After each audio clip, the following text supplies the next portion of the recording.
Bien, mesdames, messieurs, bonsoir. Merci de votre fidélité. Je reconnais quelques visages. Et puis pour les autres, bienvenue à ces premières rencontres de la médiathèque de l'année. Alors je vous rassure, hein, il y en aura d'autres. Il y aura d'ici décembre des conférences, des projections. On tâchera d'organiser ça malgré les difficultés qui peuvent nous toucher dans le monde culturel. Alors ce soir, nous avons la chance de recevoir, je vais être galant, je vais commencer par les dames, Catherine Sabineau, qui est ethno-écologue, anthropologue, et Mathieu Juncker, officiellement biologiste marin, mais qui, si j'ai bien compris, a beaucoup d'autres talents, vous le verrez ce soir. Alors il m'a dit qu'il allait jongler, mais ce n'est pas tellement pour ça qu'on l'a invité. Il photographie. Et puis, apparemment, il a de qui tenir, puisque vous verrez aussi des aquarelles absolument magnifiques, dont celle qui illustre l'affiche de la conférence.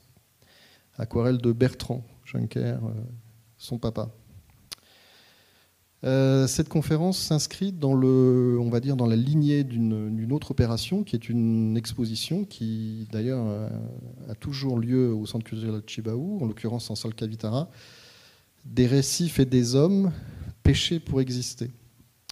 Alors ce travail est le fruit d'une collaboration avec un département du centre, qui est le département Recherche et Patrimoine, dirigé par Emmanuel Chibaou. Et si on parle des enquêtes de terrain qui ont été faites notamment à l'île des Pins, j'aimerais citer le nom d'une personne qui a beaucoup participé, et d'ailleurs dont vous retrouverez l'identité dans le PowerPoint, c'est Floriane Comboiré. Donc elle n'est pas là ce soir. On la salue par écran interposé, puisque vous avez dû voir, on est filmé ce soir.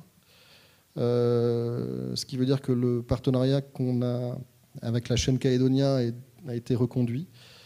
Donc pour ceux qui ne seraient pas là ce soir, la conférence est enregistrée pour nous, mais aussi par Calédonia, et sera diffusée dans les jours, les semaines qui viennent. On ne connaît pas encore la date. Et ensuite sur leur chaîne YouTube. Pour ce qui est de notre enregistrement, il est disponible sur le mode sonore. Si vous allez sur notre site web, adck.nc, vous avez la possibilité d'écouter presque 200 interventions maintenant, depuis le temps que les conférences sont organisées, des conférences récentes et même plus anciennes du temps de la DCK à Nouville, c'est vous dire.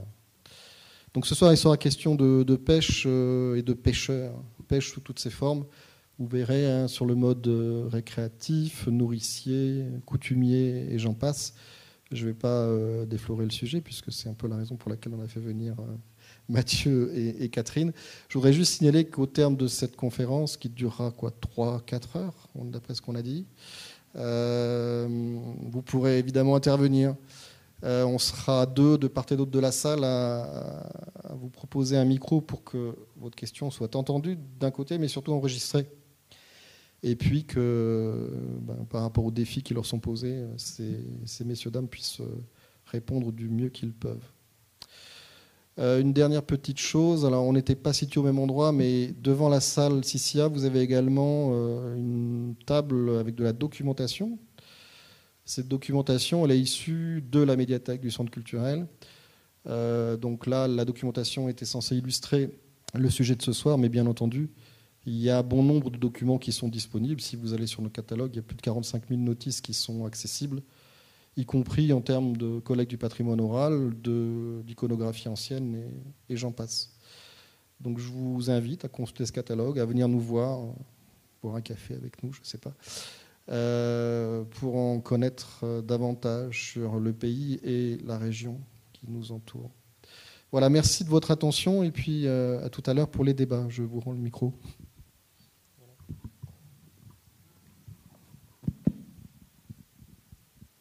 Bonsoir et merci à tous d'être venus ce soir pour assister à cette conférence. Merci également au Centre culturel Chibaou de nous accueillir dans cette belle salle.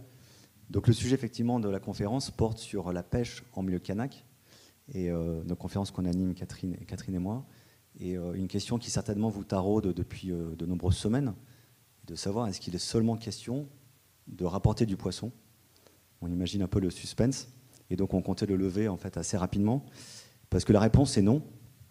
En témoigne cette photo qui a été prise à l'insu de ce pêcheur du côté de Borendi, en train d'extirper du récif des poulpes, ou encore Henriette qui s'apprête à aller chercher les crabes de palétuvier dans la mangrove d'Unjo. Et également notre ami Émile qui lui pêche un bénitier sur l'atoll de Nokanwi au sud de l'île des Pins. Voilà, donc vous avez votre réponse. En fait, il n'est pas seulement question de pêcher du poisson, puisqu'on attrape également des crustacés, des mollusques et des coquillages. Donc on vous remercie beaucoup tous d'être venus ce soir pour cette conférence. On espère qu'elle vous a plu. Et pour ceux qui sont curieux et qui voudront en savoir un peu plus, savoir s'il y a autre chose que des animaux marins dans cet exposé, on vous propose ensemble de dérouler le filet en 6 étapes. Le premier point concernera, on s'intéressera en fait à la science, savoir comment est-ce qu'elle-même porte un regard sur la pêche et les pêcheurs au travers le monde, et puis notamment en Nouvelle-Calédonie.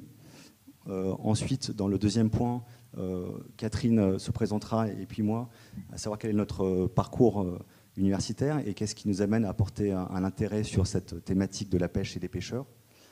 Enfin, le point numéro 3, on rentrera dans le cœur du sujet, à savoir finalement qui sont ces pêcheurs. Est-ce qu'ils ont un profil particulier? Est-ce qu'ils ont plusieurs identités? Qui sont-ils? Et puis bien sûr, pêcher, certes, mais à quelle fin? Voilà, donc c'est Catherine qui présentera ce point-là notamment. Le 5e point, nous aborderons ensemble le déroulé de pêche coutumière, dont une qui est exposée effectivement actuellement au centre culturel sur la pêche au Méco à l'île des Pins. Et on projettera également un film de Thomas Douchy qu'il a réalisé, qui permet un peu d'incarner finalement ces pêcheurs, de rendre vivant le propos.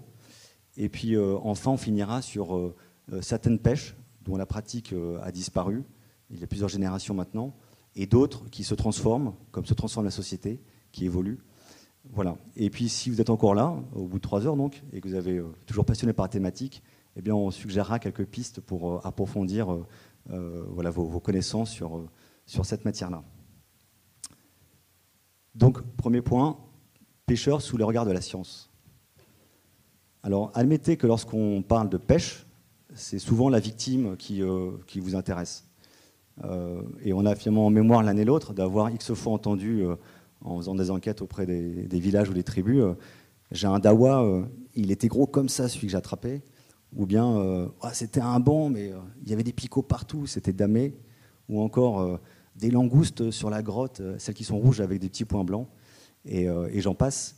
Ce qui est intéressant, c'est de constater que lorsqu'on parle effectivement de pêche et de pêcheurs, c'est souvent sous l'approche finalement des prélèvements, de l'exploitation des ressources marines. C'est une approche presque halieutique. Alors, les scientifiques font la même chose. C'est pas non plus aberrant. On est sur les territoires insulaires du Pacifique Sud. Et l'essentiel des ressources, des ressources protéiques sont effectivement tirées du lagon et récifs. Donc, il y a beaucoup d'études de stock qui se font ici en Calédonie, mais ailleurs aussi, à Wallis et Futuna, au Vanuatu, au Fidji, etc. Donc, c'est une thématique importante. Ça répond à un vrai besoin effectivement d'alimentation, de sécurité alimentaire. Et donc, on trouve un grand nombre de documentations, de publications sur le thème, en fait, sur ce sujet-là. Et ces questions, effectivement, souvent reviennent. Quelles espèces, à quel moment de l'année, en quelle quantité, à quelle saison, etc. etc. C'est souvent sous ce prisme-là, en fait, qui est abordé finalement la pêche et les pêcheurs. Ce soir, avec Catherine, on souhaitait en fait porter un regard différent. À notre sens, et en tout cas également au sens des Kanaks qu'on a pu enquêter, la mer, c'est pas seulement un vivier. Certes, on y retire, enfin on y extrait des ressources pour se nourrir, mais c'est également une autre dimension, une dimension à la fois patrimoniale. La mer, c'est aussi le prolongement de la terre. On en parlera également tout à l'heure. C'est également un espace dans lequel en fait se crée du lien, on entretient du lien social au sein du clan ou entre les clans. Et donc c'est ce regard-là qu'on va porter ce soir sur la pêche et les pêcheurs. Et je vais laisser la parole à Catherine qui va vous exposer ce qu'apportent les sciences humaines et sociales. Merci Mathieu. Je vous remercie aussi tous d'être présents et je remercie aussi le centre Djibaou de nous avoir accueillis. Oui, l'apport des sciences humaines et sociales, il est important pour comprendre pas seulement les poissons, mais aussi ceux qui en vivent et tous les liens qu'ils peuvent avoir avec. Et en particulier en Nouvelle-Calédonie, il y a eu peu de travaux en sciences sociales sur ces questions-là. On a eu dans les années 80 Isabelle Leblic et sa collègue Tolière Preston qui ont travaillé sur la pêche aussi dans le sud. Et on a des écrits éparses qui racontent un petit peu la pêche. On verra qu'on en a quelques-uns qu'on a utilisés dans le diaporama. Mais ce n'est pas quelque chose qui a été très approfondi. Pour autant, ça a été le cas dans d'autres pays. Donc là, on propose d'aller un peu au-delà avec ce travail principalement porté sur les pêcheurs du Sud. Je m'attendais à ce que tu veux. Donc j'en profite du coup pour me présenter un petit peu plus, puisqu'on présente nos parcours pour montrer comment on a réussi à croiser nos regards sur ces pratiques-là. Donc, comme le disait Manu, je suis ethno-écologue et anthropologue, et je travaille spécifiquement sur la question du lien à la mer et de la pêche. Donc, j'ai mené des études sur les littoraux et les îles de l'Atlantique et de l'océan Indien avant d'arriver ici, il y a 5 ans. Et depuis que je travaille en Nouvelle-Calédonie, j'ai travaillé un peu sur tout le territoire, et qui est très très riche. Et on verra aussi tout à l'heure qu'il y a plein de manières de voir la mer, il y a plein de manières d'aller y pêcher. Et selon les lieux, si on est sur la Grande Terre, si on est sur les îles, si on est dans telle ou telle tribu, ça va être différent. Donc c'est intéressant d'aller décrire ça. Donc on le fait pourquoi on le fait pour mieux comprendre, puisque décrire et comprendre comment fonctionne la société, c'est quelque chose qui nous anime. On le fait aussi pour faciliter la reconnaissance des savoirs et des pratiques locales, pour apporter, je dis souvent ça, une petite pierre à l'histoire qui sera racontée demain, parce que les anthropologues, ce qu'ils décrivent aujourd'hui, demain, ça sera de l'ordre de l'histoire et ça permettrait d'avoir une trace. Et aussi pour appuyer les prises de décision dans les politiques publiques. Et pour qui nous le faisons ? Pour tous les interlocuteurs avec lesquels on échange d'abord, pour que justement être un peu les porte-parole de ce qu'ils vivent, de ce qu'elles sont les réalités localement, mais aussi pour tous ceux qui ont envie d'en savoir plus, et pour ceux qui aussi ont en charge la gestion de l'environnement et la gestion des populations humaines plus généralement. Ce qui est important aussi dans les approches qu'on mène, c'est essayer de toujours articuler les regards de l'intérieur et de l'extérieur. Là, on a eu la chance de travailler avec Floriane Comboiré, qui est de l'île des Pins, dont c'est le travail de collecter les savoirs. Donc c'était des regards complémentaires, on ne se pose pas les mêmes questions, et donc du coup on va plus approfondir les choses. Et quand il y a des étudiants qui travaillent avec nous, on essaye d'avoir au maximum quelqu'un de l'endroit et quelqu'un d'ailleurs. Et c'est là qu'on avance au mieux et qu'on se rend mieux compte des différentes pratiques.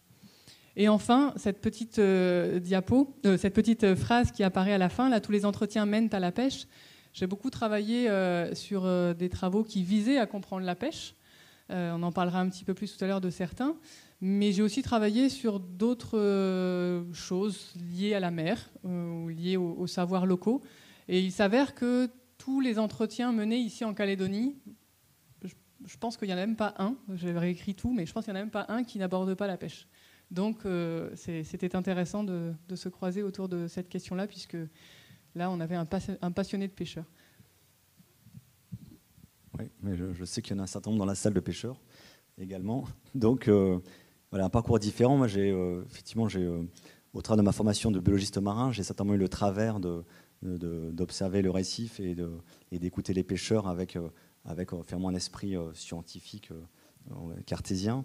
Et il faut aussi avouer que dans les années 2000, date auquel j'ai fait mes études supérieures, ici en Nouvelle-Calédonie, il était souvent de mise, lorsqu'il s'agissait en fait de décrire le cycle de vie, par exemple de poissons coralliens, de miser plus sur des missions en mer plutôt que sur des enquêtes en tribu. Néanmoins, en 2006, les gestionnaires de l'environnement, réunis autour d'une table qui s'appelait Zone Éco, ont fait le pari avec moi de se dire, est-ce qu'on ne pourrait pas enquêter en tribu les savoirs écologiques des pêcheurs pour essayer de répondre à nos questions. Les questions étaient la suivante, c'était quelles sont les zones sur lesquelles les poissons se rassemblent pour pondre leurs œufs. C'était estimé comme des sites clés dans le cycle de vie des poissons, des zones qui pouvaient éventuellement potentiellement être ensuite gérées, mises en réserve, etc. Et donc en fait, je me suis retrouvé à faire beaucoup de terrain depuis l'île des Pins jusqu'à Bélep en faisant la Grande Terre et les îles Loyauté, et de m'apercevoir au travers donc, de centaines d'enquêtes de la profondeur des connaissances de ces pêcheurs-là. Et après, ce qui est intéressant, c'est qu'on m'a demandé en fait, d'aller confirmer ces savoirs en allant plonger. Et donc, je me suis retrouvé l'année suivante, effectivement, sous l'eau, avec certains camarades qui sont ici dans la pièce, je les remercie. Et on a pu effectivement observer que leur témoignage correspondait en fait, avec la réalité des choses. On avait effectivement la plupart des espèces qui ont été décrites, qu'on retrouvait, nous, à l'endroit qui était indiqué, à la période qui était indiquée, et qui était là, effectivement, pour frayer. Et donc, je mesurais, si vous voulez, voilà, à la fin des années 2000, en fait, l'intérêt de recueillir ces savoirs écologiques. Vous avez ici, effectivement, une carte volontairement très à petite échelle pour pas que vous repériez tous les bons coins de pêche. Mais ce sont effectivement les zones de frais en province nord qui étaient recensées. On a pu effectivement vérifier sur 10 sites la réalité de leurs propos. Et donc, je trouvais effectivement vraiment intéressant de recueillir ces savoirs liés à la pêche pour finalement éclairer à la fois le biologiste marin que je suis, mais les gestionnaires au final pour une gestion des ressources. Voilà, je redonne la parole à Catherine, je crois, pour la diapositive sur la méthode. Belle mémoire. Donc la méthode, j'ai un petit peu parlé du fait que c'était intéressant d'être avec quelqu'un de l'endroit et quelqu'un de l'extérieur. Après, là, la méthode d'anthropologie en général, c'est qu'on a un thème de recherche, une question de recherche. Ici, comprendre et rendre compte dans le cadre de l'exposition en particulier, mais plus généralement des travaux de recherche qu'on mène, rendre compte de la place de la pêche en milieu kanak. Donc on arrive avec une question, on produit ensemble un guide d'entretien avec une série de questions qui soient relativement ouvertes pour que la personne puisse s'exprimer librement à ce propos-là et qu'on puisse aller au-delà que ce qu'on a nous-mêmes dans notre propre tête. Avant de commencer tout travail, il est bien sûr essentiel d'avoir l'accord des habitants des lieux et en particulier en tribu des autorités coutumières. Donc c'est les différentes étapes qu'on va amener avant de commencer le terrain. Je parlais de ce travail en particulier que nous avons mené en coopération avec le département recherche et patrimoine de la DCK, dont les principales missions qu'on a remis entre guillemets ici sont la mise en valeur des opérations de collecte et de recherche, plus particulièrement dans le domaine du patrimoine kanak immatériel, et participer à la diffusion, la réflexion, le développement et la valorisation de ce patrimoine. Donc là, on se croisait dans les approches de collecte et on allait au-delà dans tout ce qui est valorisation, en partenariat avec Mathieu qui nous a accompagnés sur le terrain. Donc on a fait vraiment une équipe original, tous les trois à mener des enquêtes. On a Thomas qui a filmé aussi un petit peu et le papa de Mathieu qui a aussi pris des dessins. Et tout ça, ça a amené des éléments. On a enregistré, on a retranscrit tous les entretiens au mot à mot pour quand on parle aujourd'hui ou quand vous allez voir l'exposition ou pour ceux qui l'ont déjà vu, ce sont les propres mots des pêcheurs qui sont utilisés pour respecter ces mots-là. Et puis ensuite, on valide avec eux ce qui a été présenté notamment dans l'exposition. On a validé les textes avec les principaux interlocuteurs. Et pour cela, Floriane Comboiré, donc de l'ADCK, était une actrice clé parce qu'elle connaît très bien les gens, parce que c'est son métier aussi. Et ça a permis de présenter il y a quelque temps l'exposition avec même les pêcheurs qui étaient présents. Donc voilà, je suis allée un petit peu au-delà de juste la méthode d'anthropologie parce que c'est intéressant d'avoir le contexte de tout notre travail. Et bien sûr, il est important de savoir que tout n'est pas dans les livres et tout n'est pas dans les expositions. Et il y a des choses qui ne se disent pas, il y a des choses on ne sait pas, il y a des choses qu'on sait mais qu'on ne divulgue pas puisque les personnes ont demandé à ce que ça reste chez eux. Donc ça, c'est vraiment des choses auxquelles on est attaché. Et dans le cadre de ce travail, il y a eu des signatures, des demandes d'autorisation qui ont été faites. Voilà, je pense qu'on peut passer à la diapo d'après, qui est encore avec moi la parole. Donc, qui sont les pêcheurs kanak ? On a plusieurs éléments à partager là. Donc, cette première diapo, elle montre quelques images de personnes d'Unjo, Tiga et Borindi. Donc, on voit qu'il y a des femmes, il y a des hommes, il y a des jeunes, il y a des moins jeunes. On sait que les pratiques de pêche, elles sont souvent différentes selon son âge et selon aussi si on est une femme ou un homme. Les lieux sur le platier sont bien plus pratiqués par les femmes, même si les hommes y vont aussi un petit peu pour la pêche au coquillage, par exemple. La pêche à la plongée est plus faite par les hommes, mais il y a quelques femmes qui le font.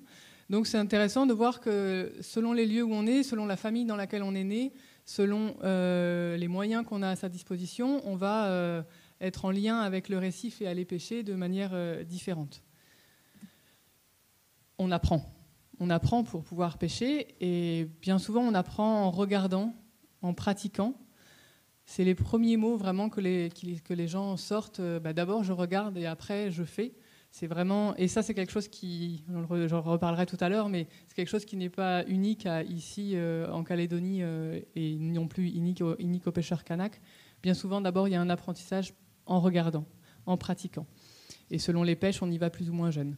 On apprend aussi les indicateurs écologiques. Donc ici, la plupart d'entre vous doivent être au courant qu'il y a la baleine qui annonce des différentes choses par rapport au champ et par rapport à la fête de l'igname, par rapport à l'igname.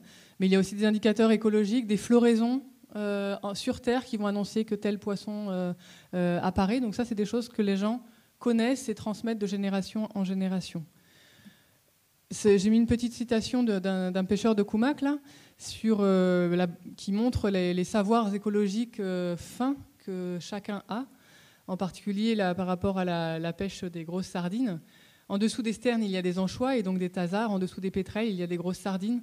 Donc on sait bien identifier ce qu'il y a sous l'eau en observant ce qu'il y a sur terre ou dans les airs. Et selon les endroits, selon ce qu'on a vu, selon ce qu'on va pêcher, on va utiliser différents outils. Merci Catherine pour cette transition. Donc moi j'ai raccroché le wagon d'avant. Donc vous avez compris en fait qu'il n'y avait pas une identité pêcheur, mais qu'elles étaient multiples. Et on va retrouver cette même diversité, si vous voulez, au niveau des outils de pêche. Alors bien sûr, selon que ce soit un homme ou une femme, que ce soit un vieux ou un jeune, ce ne sera pas nécessairement les mêmes outils. Mais les outils sont avant tout adaptés également à la cible. Donc les poissons, on peut les pêcher avec une ligne de fond, avec une palangrotte, avec une seine, avec un saguet, une saguée, etc. Et puis on trouvera effectivement d'autres outils, si vous voulez, pour d'autres organismes, mollusques et crustacés. Donc l'idée, c'était juste de vous montrer, en fait, tout comme les profils sont variés, on a également en fait, une grande diversité d'outils. Et encore, là, c'est les plus rustiques. Je pense qu'aujourd'hui, des GPS coupés avec un sondeur sont quand même également largement utilisés, y compris en milieu kanak. Mais s'il y a une diversité, un éventail de profils et d'outils, il me semble intéressant en fait, de montrer, de mettre en exergue qu'il y a également un certain nombre de points communs, de caractéristiques de la communauté de pêcheurs.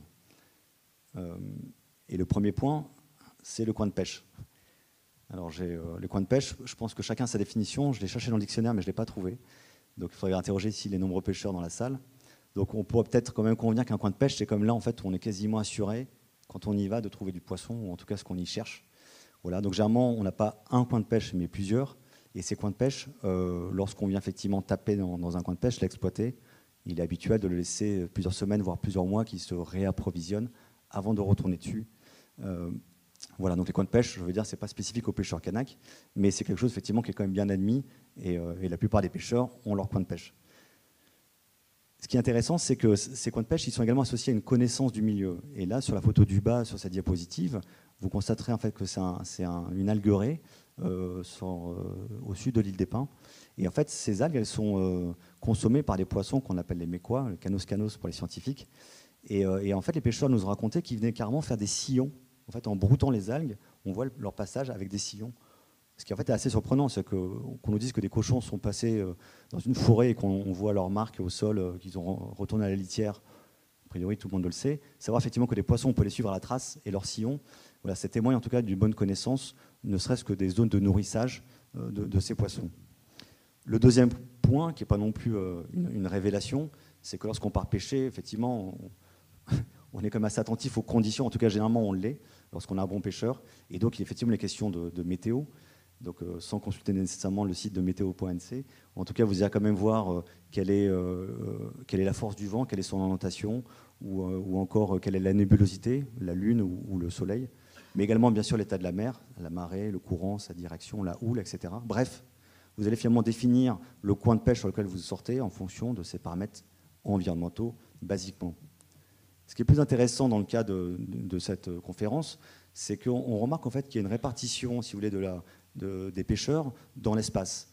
À savoir que plusieurs fois, il était témoigné, notamment aux îles Loyauté, que les pêcheurs dotés de moyens navigants, de bateaux, eh bien, vont exploiter la ressource plus au large, laissant finalement aux pêcheurs vivriers du bord de mer exploiter le platier qui est juste devant eux. Donc il y a une répartition spatiale qui va se faire de la pêche de manière assez naturelle en milieu kanak.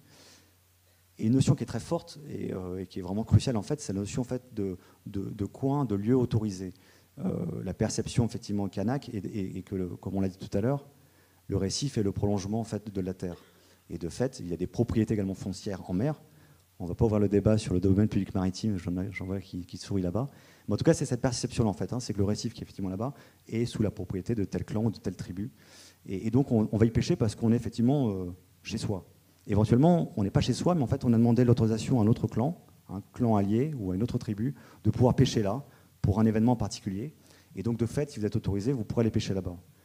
Et lorsque vous croisez en fait l'ensemble de ces critères, vous comprenez en fait que la géographie de la pêche est relativement complexe. Elle dépendra donc de la météo, de la connaissance du lieu, d'une autorisation, etc. En fait. Voilà effectivement comment ça s'explique. Il est intéressant effectivement de considérer ça dans ce milieu kanak. L'autre point qui... Ah non, pardon, c'est toi Catherine.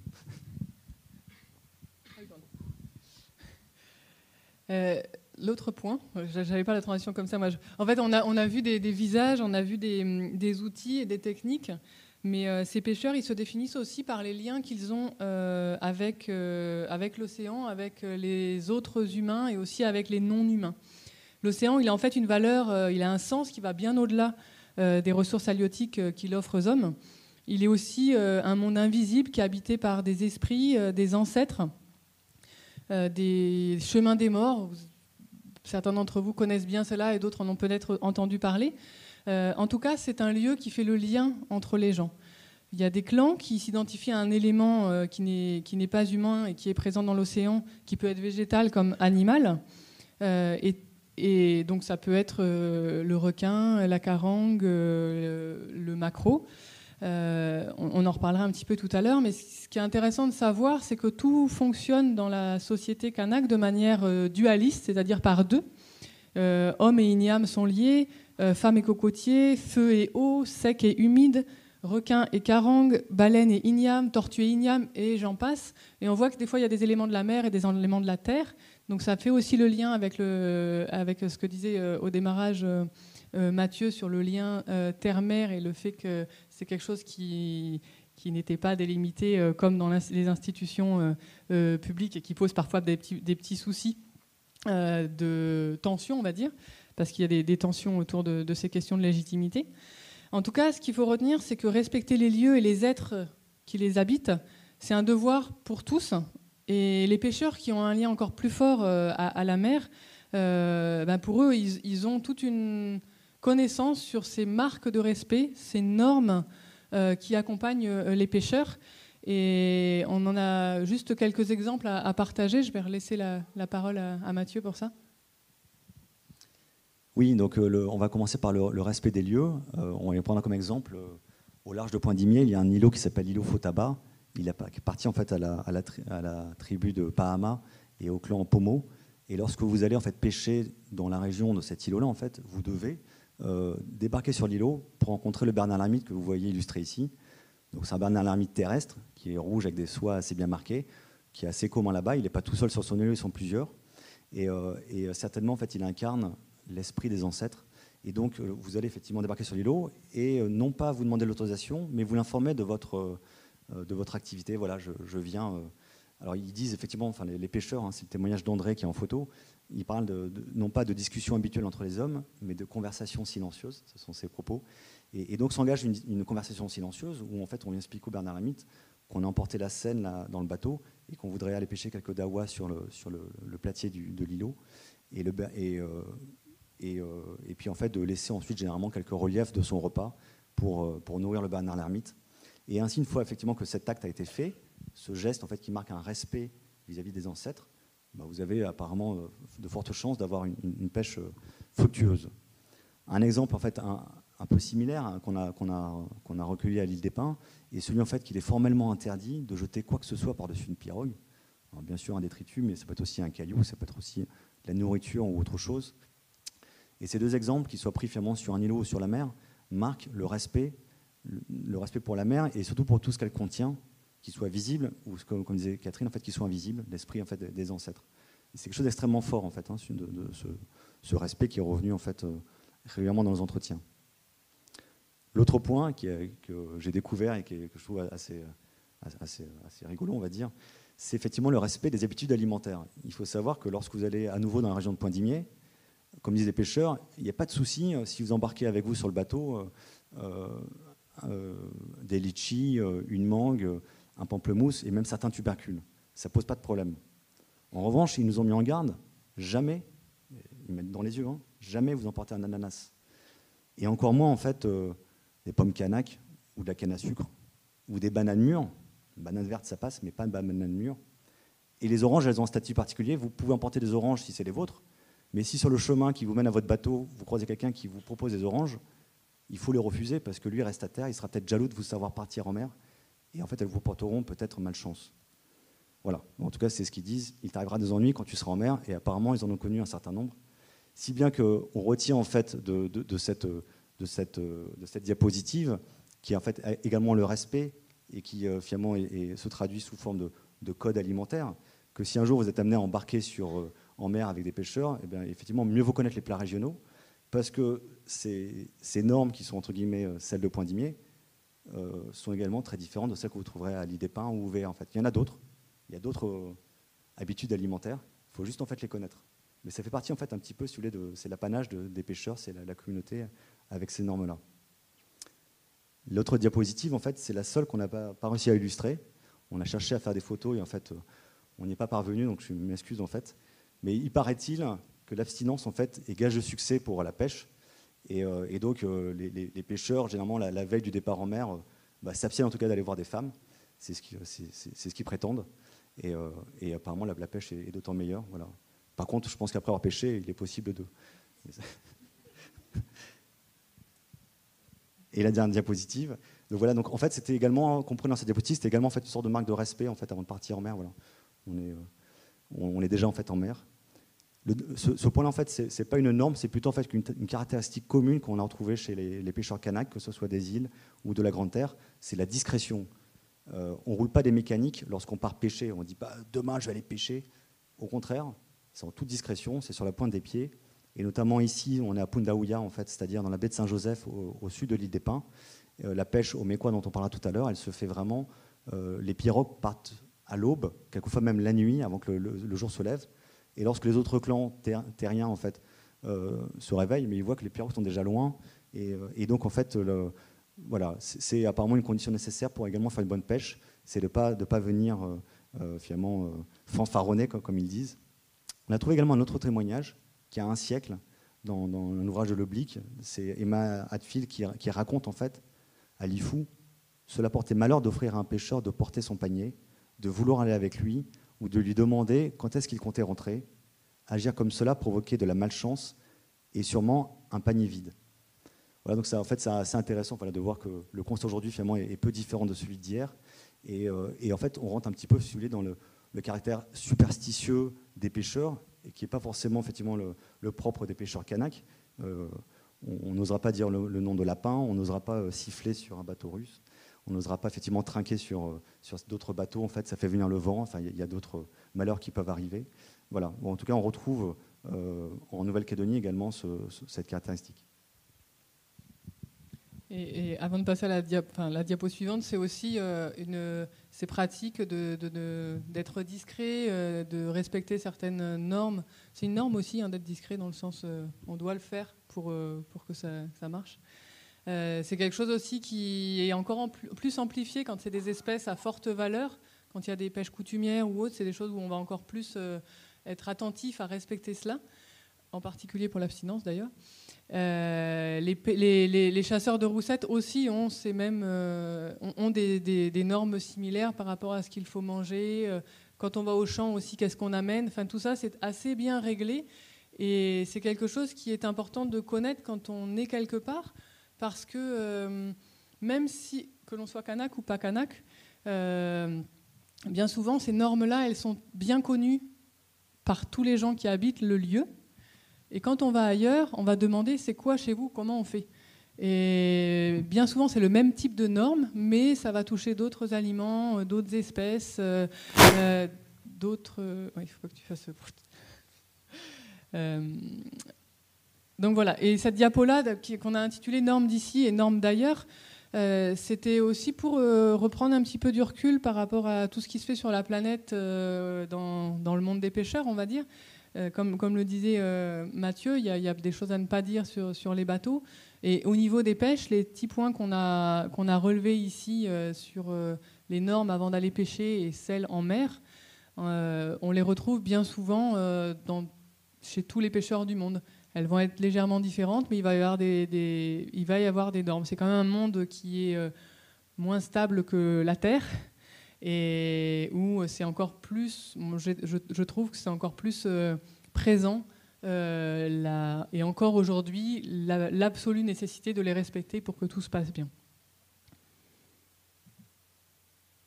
C'est moi qui continue. Oui. Donc cette partie-là, c'est donc pêcher à quelle fin ?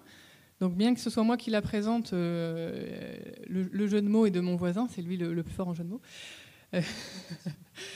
Donc là, on va parler que voilà, la pêche, c'est pas seulement pour manger, bien que ça le soit aussi. Donc on a intitulé ça à la fois pêche nourricière, récréative, économique et identitaire. Donc on va aller tranquillement de l'une à l'autre avec quelques photos pour illustrer. Donc bien sûr, et on l'a montré, pêcher pour manger pêcher, c'est pour manger à la maison et nourrir son foyer ou nourrir les invités. On regorge de différentes recettes pour apprêter le poisson. Pêcher, c'est aussi pour le plaisir, pour connaître. Donc, bien souvent, d'ailleurs, quand on va pêcher pour se nourrir, il y a aussi une partie de plaisir de partir à la pêche. Pas tout le temps, dans des mauvaises conditions, mais en général, c'est plutôt aussi le plaisir.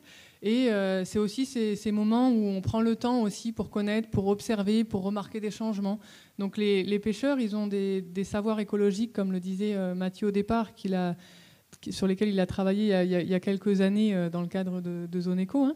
Mais ils ont aussi ces savoirs écologiques sur les changements. Eux, ils observent, ils plongent régulièrement, ils pêchent régulièrement. Donc, ils vont avoir un suivi aussi de ces transformations qui sont souvent très, très intéressants à connaître. Et c'est pour ça que les normes de gestion des territoires et des espaces au niveau coutumier, elles sont très dynamiques. On va ouvrir une zone, on va la fermer, et bien souvent, c'est pour pouvoir avoir du poisson plus tard, pour pouvoir recevoir du monde. Donc le choix de mettre des réserves, c'est une fonction sociale, une fonction s'assurer de pouvoir recevoir des gens, de pouvoir faire l'intronisation des chefs en ayant le poisson qu'il faut. Et donc on va avoir des zones avec des réserves qui tournent pour ça. Je m'égare parce qu'on est au-delà du récréatif, mais comme on va raborder ça après, c'est important de le dire. On pêche aussi, bien sûr, pour gagner des pièces. Pour avoir de l'argent. Donc plusieurs pêcheurs le font un petit peu. Et il y a aussi des pêcheurs qui ont choisi d'avoir le statut de pêcheur professionnel et qui en vivent et qui sont sur les marchés. On voit que c'est toujours bien sûr du poisson, mais aussi d'autres ressources de la mer. Les pêches économiques, elles sont aussi bien souvent identitaires. En fait, c'est rare qu'on fasse que l'une des quatre. C'est toujours assez lié. Et là, j'ai mis une petite carte qu'on a créée dans le cadre d'un projet qu'on fait pour la province Nord, où ils nous ont demandé de faire un certain nombre d'enquêtes. On a rencontré 150 pêcheurs professionnels pour faire un peu une analyse de la pêche professionnelle et de l'appui que la province donnait à ces pêcheurs. Et dans le cadre de ce projet-là, qui est en cours, qui se terminera à la fin de l'année, on a fait cette carte-là qui représente ce qu'une vingtaine de pêcheurs professionnels de Puebo, Poum et Bélep ont pêché et envoyé ailleurs en Calédonie. Donc on voit, pas forcément en vendant d'ailleurs, parfois en vendant, parfois en don, on voit que la destinée des poissons, elle est assez variable. On voit qu'elles traversent toute la Grande Terre, qu'elles vont aux îles. Et c'est aussi une manière d'entretenir les liens sociaux Donc là, ça concerne les pêcheurs kanaks, mais aussi tous les autres. On a mis quelques items ici où arrive le poisson, au marché, dans les fêtes touristiques, à la poissonnerie parfois. Il n'y en a pas beaucoup en Calédonie. Pour les bingos, pour les fêtes religieuses, pour les fêtes coutumières et aussi pour la famille. La famille, c'est intéressant comme petit point à relever. Bien souvent, on a des enfants qui vont être scolarisés loin de l'endroit où ils ont grandi et ils vont être hébergés sur place. Et donc, c'est aussi envoyer la glacière pour pouvoir nourrir les enfants à ce moment-là et maintenir en même temps le lien avec la famille qui les héberge. Donc c'est tout un ensemble. Les pêches, elles sont aussi très fortement identitaires et aussi parfois uniquement identitaires. Donc il y a des liens sociaux à travers tout le caillou, comme je le disais, entre tout le monde, mais aussi entre les clans kanaks, entre les tribus. Et en particulier, il y a des liens qui doivent se renouveler, être entretenus par le fait d'amener du poisson. Vous avez tous entendu parler, il y en a qui en sont peut-être dans la salle, des clans pêcheurs, des clans de la mer. Ces clans ont un rôle particulier, un lien particulier à la mer. Ils pêchent pour honorer un rôle, pour honorer une fonction. Quand il y a une cérémonie coutumière, un mariage, une fête de l'igname, une intronisation, un deuil, chacun a son rôle dans la société kanak et les pêcheurs doivent amener du poisson. Et s'ils ne le font pas, ils perdent un petit peu leur honneur. Donc c'est quelque chose auquel ils tiennent énormément et on verra qu'il y a certaines espèces en particulier qu'ils cherchent à amener. Donc c'est pour ça qu'on a intitulé l'exposition aussi « Pêcher pour exister », parce que si on ne fait pas ce qu'on doit faire, on n'est plus. Donc c'est cela qu'on voulait dire par le terme pêche identitaire et par pêcher pour exister. Et en particulier les espèces qui sont recherchées pour les coutumes, donc certaines fêtes dont je parlais tout à l'heure, on va les nommer les vrais poissons. Alors c'est une traduction littérale. On n'a pas travaillé sur toutes les langues, mais j'ai pu remarquer que dans au moins 4 langues avec lesquelles j'avais travaillé, puis en discutant avec les autres collègues, ça se retrouvait très, très fréquemment. Quand on décortique le mot, c'est-à-dire qu'on le traduit littéralement, quand on parle des poissons pour la coutume, ça va être le vrai poisson. On verra deux exemples tout à l'heure. Donc ces poissons, qu'ils soient poissons ou tortues d'ailleurs, qui sont aussi un autre type de poissons, ils sont des traits d'union. Ils sont des traits d'union, des liens entre les clans, des liens avec le monde invisible, avec les ancêtres, ce dont on parlait tout à l'heure, ceux qui sont sous l'eau, ceux qui sont vivants. Donc ça matérialise un lien qui est renouvelé à chaque fois qu'on fait une cérémonie et où ça compte pour ceux qui doivent le faire de pouvoir le faire. Donc, je vais parler d'une première espèce qui est la tortue verte et je laisserai le micro à Mathieu pour les autres. La tortue verte, donc, comme je le disais tout à l'heure, en cougnier, donc c'est en bas à gauche de la diapo, ça se dit Deo, donc je pense que d'autres le prononceraient mieux que moi, mais donc si on le traduit littéralement, c'est vraie tortue, c'est celle qui est attendue pour la fête de l'igname, qui marque le début de l'année pour les Kanaks et qui est un moment pour je me répète, mais c'est vraiment quelque chose qu'on a voulu faire passer pour renouveler ces liens et marquer qu'on est toujours un homme debout, qu'on est toujours là avec sa place dans la société. Merci Catherine. Donc là, on est toujours finalement à l'île des Pins et parmi les espèces qui sont pêchées pour la coutume, qui sont certainement assez nombreuses, certaines effectivement ont un statut. La tortue est indispensable, on l'a vu tout à l'heure pour la fête de la Nouvelle Igname. Le mécois aussi, en fait. Alors, c'est pas le mécois qui est en fait un prédateur qui entre dans le lagon ici. En fait, ça s'écrit micois, ça se prononce mécois en langue de cougnier. Donc, c'est le canos. En fait, c'est un poisson qui est assez impressionnant. Il fait la taille d'un homme, il fait 1,80 m, il pèse 15 kg, il est extrêmement puissant, il peut sauter à plusieurs mètres au-dessus d'un filet. Si vous percute, vous allez légèrement à l'hosto, et c'est déjà arrivé à l'île des Pins. Et en fait, il est prestigieux de par son comportement. C'est un poisson extrêmement farouche. Un bruit en fait sous l'eau, l'ombre d'un mât en fait suffit à les effrayer. Et donc vous imaginez en fait que lorsque vous allez pêcher ce poisson en pirogue, lorsque vous connaissez la rapidité de ce poisson et l'inertie d'une pirogue, d'autant plus que les pirogues à ce moment-là sont à la perche pour éviter justement que la voile fasse de l'ombre et effraie le poisson, il faut effectivement user d'une sacrée stratégie et connaître vraiment le comportement du poisson pour venir le cerner et récolter effectivement ce poisson. Donc voilà, c'est un poisson qui est pêché pour des fêtes coutumières, parfois pour la nouvelle igname, mais d'autres fois pour des fêtes lorsqu'elles tombent, on va dire, entre le mois de juin et de septembre, qui est la période à laquelle ce poisson vient monter sur les plateaux de l'île des Pins. On retrouve ce poisson partout en Nouvelle-Calédonie. Il s'appelle le you à Bélep, dans l'aire de Haute-Mawap. Et j'avais également entendu parler d'histoires autrefois où les femmes dansaient sur la plage, la danse du you, et les vibrations de leurs pieds en fait, dans le sable attiraient le poisson proche de la mer, et les hommes chargés de leur filet avec des flotteurs en borao et puis des lestes en coquillage venaient finalement cerner le poisson sur le bord de mer. Voilà, donc c'est une espèce qu'on retrouve et qui était finalement pêchée pour certaines cérémonies. Un autre vrai poisson, c'est le mulet, qui est donc, à la différence du mécois, un poisson extrêmement commun en Nouvelle-Calédonie et qui a l'avantage d'être une ressource prédictible.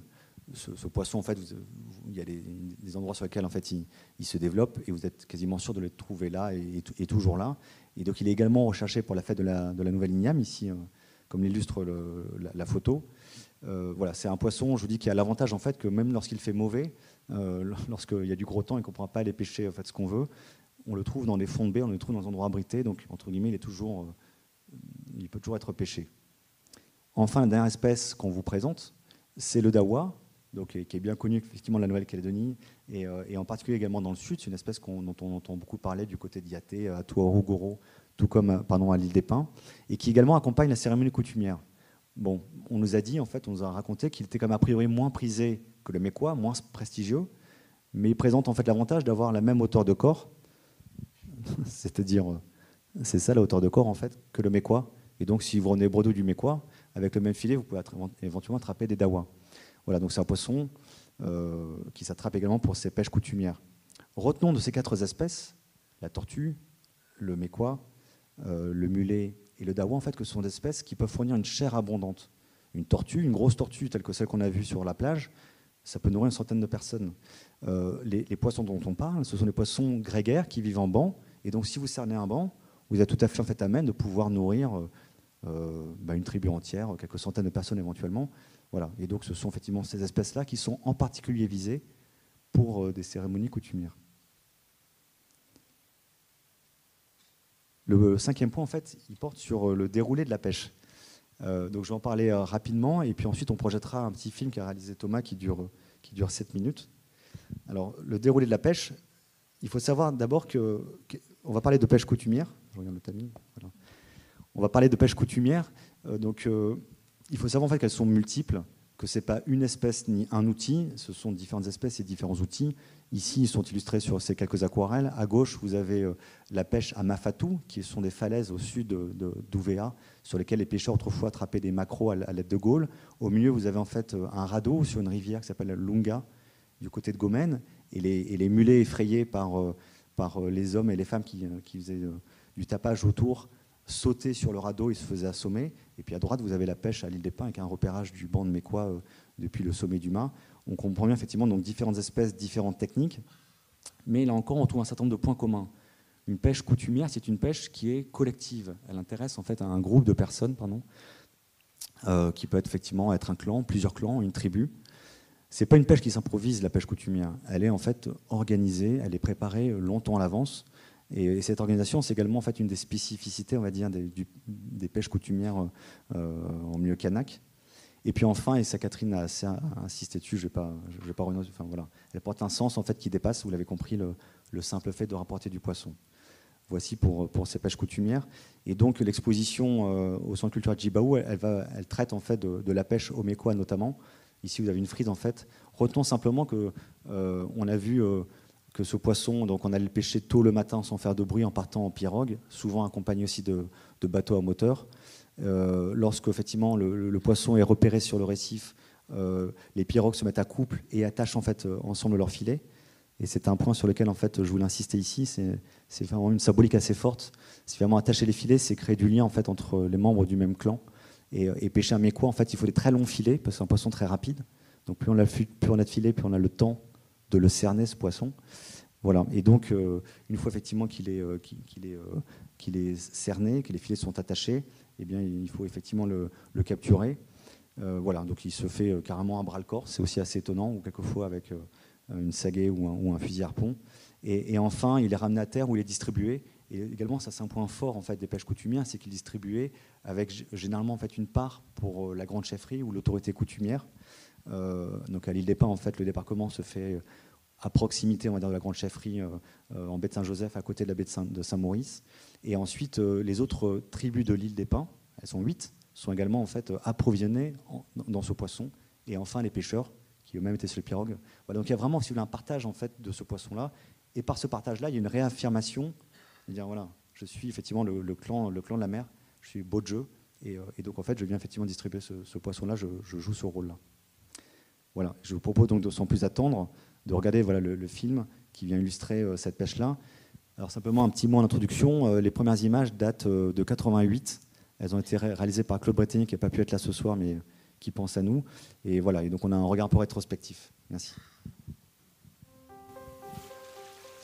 Île des Pins, 1988.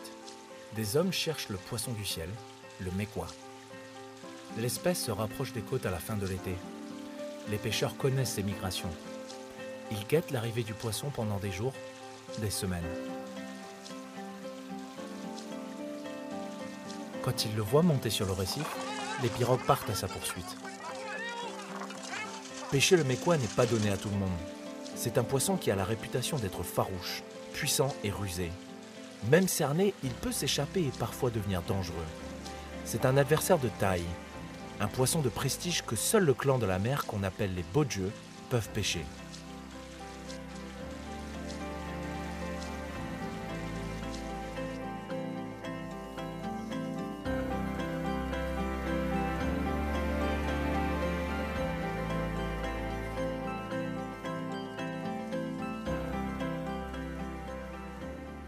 La pêche nourrit les hommes.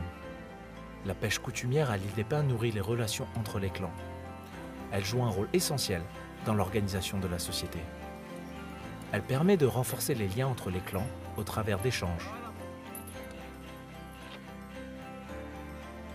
Un mariage, un décès, l'intronisation d'un petit chef. Les Bodje se réunissent pour aller cueillir les fruits de la mer. Ils honoreront la cérémonie en offrant le produit de leur pêche.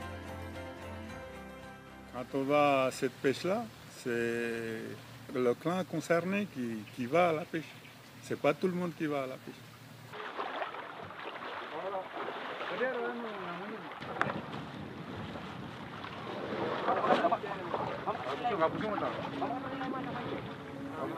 Aujourd'hui, les pêcheurs recherchent le mulet.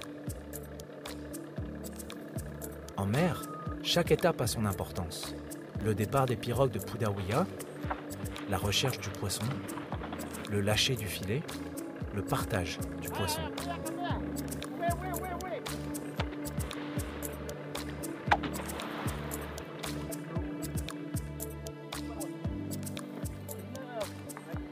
Cette organisation répond à des codes propres aux membres du clan de la mer. Elle renforce leur identité face au clan de la terre.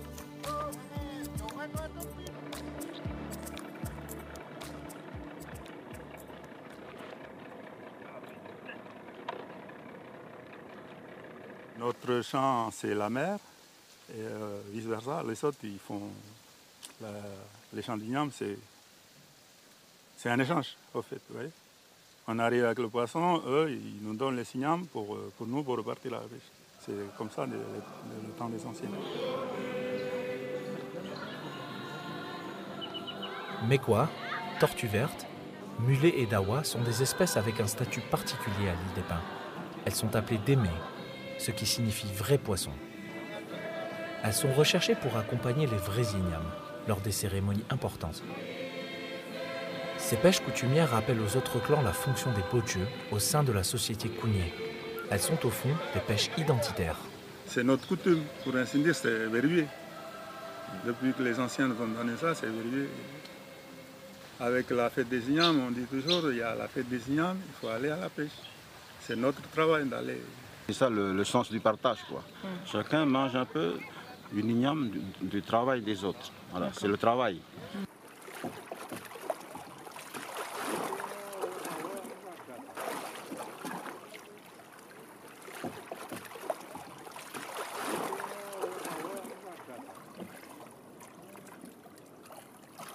la pêche des signaux, qu'on fait la pêche au mécois.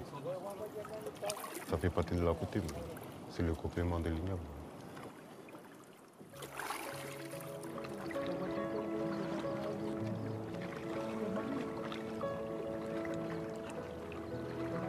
On va essayer de retourner sur Ita pour voir un peu le poisson, s'il y a du poisson. Ce poisson, il est fuyant. Il garde un plus, ça y est, il part. Depuis 2011, la pêche au mécois en pirogue s'est arrêtée. Plus de poissons, trop de bruit. La fréquentation des bateaux de touristes expliquerait leur disparition selon les pêcheurs.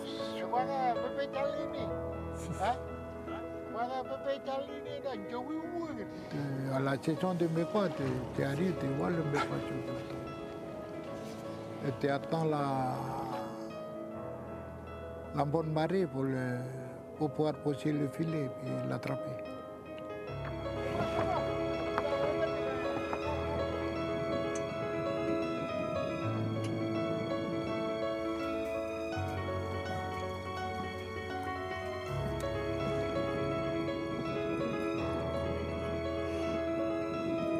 Il n'y avait aucun problème, il y a trop. On ne pêche plus comme avant, c'est fini.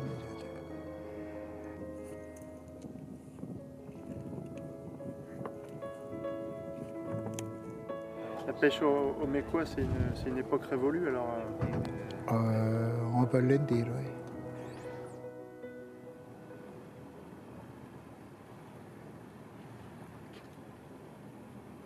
Les jeunes de la tribu, ils sont intéressés par la pêche. Le mécois sur les pirogues. Ils veulent qu'on garde ça. On garde parce que c'est notre coutume. Les vieux disaient, nous, on n'a pas de champ en terre. Notre champ, c'est sur le récif. Et les jeunes, ils veulent qu'on continue à le faire, qu'ils puissent un jour faire à notre place, qu'ils ne seraient plus là. Et les petits-enfants.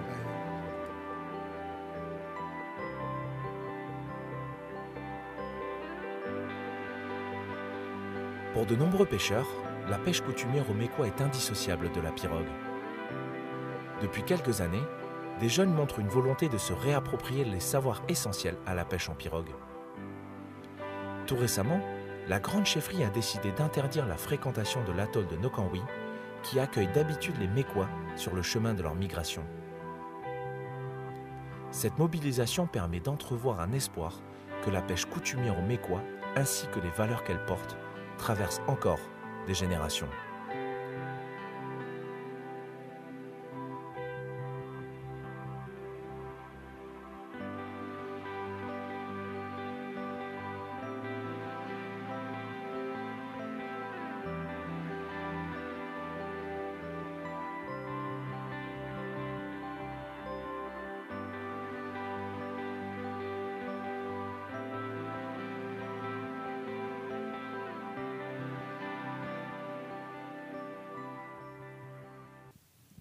Voilà, après cette petite intermède, donc Marcelin effectivement nous fait la transition avec la diapositive suivante, à savoir que certaines pêches, la pratique de certaines pêches effectivement a cessé. Et c'est le cas ici, en fait, vous êtes toujours à Mafatou, au sud d'Ouvéa, et ces pêcheurs, imaginez en fait qu'ils étaient une cinquantaine là, sur le long des falaises, assis, les jambes brinque-ballant au-dessus du vide, et avec leur gaule en fait attraper des maquereaux qui jetaient dans les broussailles derrière eux. Bah, cette pêche en fait a disparu il y a environ 3 générations. Et c'est également le cas en fait pour la pêche à Gomène, qui se faisait en fait le long de ce cours d'eau, depuis la zone estuarienne où les mulets étaient poussés dans le cours d'eau. Ils remontaient le cours d'eau jusqu'à des cuvettes naturelles, et là ils étaient pêchés avec le radeau. Cette pêche a également disparu autour des années 50. Et donc la question qu'on a posée Catherine et moi, c'est de savoir pourquoi elles disparaissent. En fait, on leur a posé la question, et on était surpris en fait, en tout cas moi je l'étais, d'avoir cette réponse-là. C'est parce qu'en fait la coutume n'est pas respectée. Et pour illustrer en fait leur propos, et ben, ils disaient voilà, à Mafatou ici, au sud d'Ouvéa, il était interdit en fait de se baigner, de faire du bruit ou de jeter des choses dans l'eau. Il est également interdit en fait de mettre un filet en travers du passage des maquereaux. Maintenant en fait qu'on le fait depuis pas mal d'années déjà, en fait, les poissons ne viennent plus. Donc ils expliquaient en fait l'arrêt de cette pêche par effectivement le non-respect de cette coutume-là. Idem en fait sur cette pêche à Ouvéa, en fait, on a la particularité d'avoir en fait un caillou magique. Alors, je ne vais pas m'étendre dessus, il est déjà tard, mais c'est un caillou en fait qui est à terre, qui a quelques centaines de mètres du site et qui a le pouvoir en fait de retenir les maquereaux le long de ces falaises-là en fait, moyennant de faire un geste autour de ce caillou. Et ce caillou en fait, pour avoir son pouvoir de garder ses poissons à proximité du littoral et donc de pouvoir être pêché, il fallait qu'il soit entretenu, en tout cas le jardin autour. Et selon les vieux, également en fait, le jardin depuis plusieurs années, voire dizaines d'années, en fait, n'est plus entretenu. Voilà. C'est donc en fait ce qui explique, selon eux, en fait, la disparition de cette pêche coutumière à Ouvéa. Ce qui est intéressant, en fait, c'est que très peu d'entre eux, bien qu'ils soient plus nombreux à être aujourd'hui des témoins de cette pêche-là, mais en tout cas, ont cité en fait la surexploitation des ressources, la disparition des poissons, pour expliquer l'arrêt de cette pêche-là. Et pourtant, lorsqu'on les écoute, ils nous racontaient qu'en fait, autrefois, le long de ces falaises, il y avait tellement de poissons que c'était un tapis, un ruban noir qui longeait en fait le trait de côte, un ruban de maquereaux si dense qu'on pourrait marcher dessus. Et aujourd'hui, en fait, on trouve encore des maquereaux, mais effectivement, ils sont dispersés. On en a quelques-uns qui sont là. Et donc voilà, on constate quand même qu'il y a quand même pour certaines espèces, en tout cas celle-ci, visiblement une exploitation des ressources.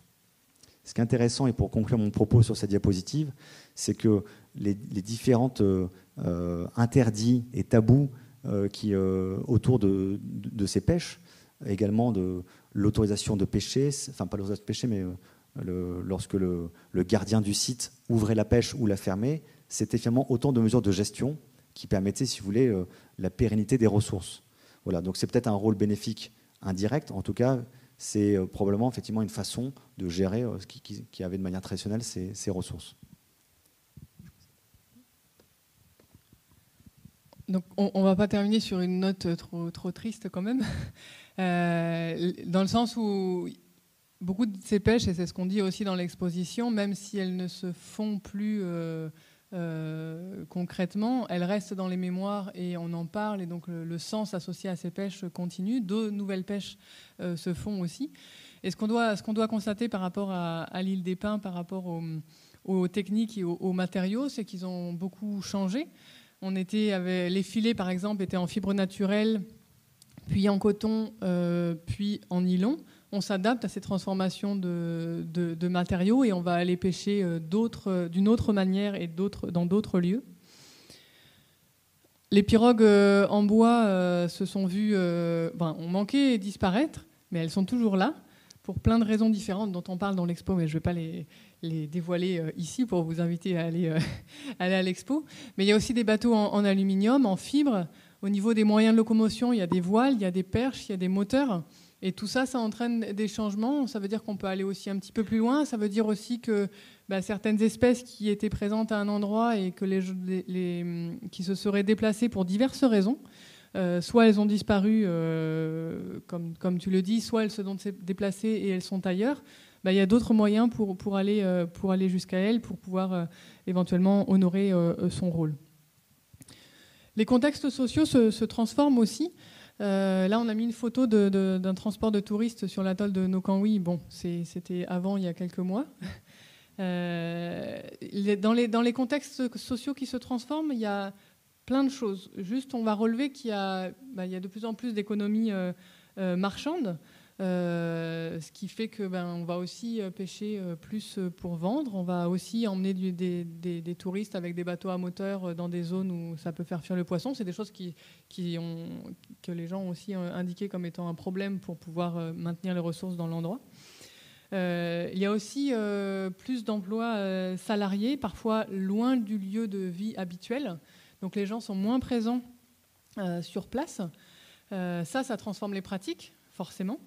La scolarisation des enfants pour le collège, souvent, et pour le lycée, presque systématiquement, se fait loin de son lieu de vie. Donc ça veut dire que toute la famille, ou bien au moins les enfants accompagnés d'oncles ou des parents, sont mobiles et sont plus présents sur Nouméa ou sur une plus grande communauté, une plus grande ville qui accueille ces lycées. Et cette mobilité, si les gens ils sont moins présents, ils vont moins pratiquer quotidiennement. Ça, c'est évident.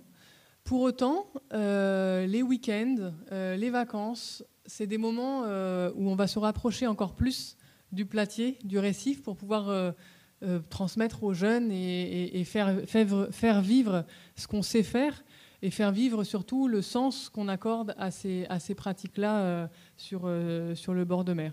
Donc cette dernière diapo, là, c'est vraiment le sens, il demeure, le lien au platier, il demeure, le lien à la mer, il demeure, et c'est ces moments particuliers tels les fêtes coutumières qui permettent de reparler de ce lien et de le remettre en avant, mais aussi maintenant avec le tourisme, quand on reparle de ces liens et qu'on explique quelles sont les pratiques et les savoirs associés.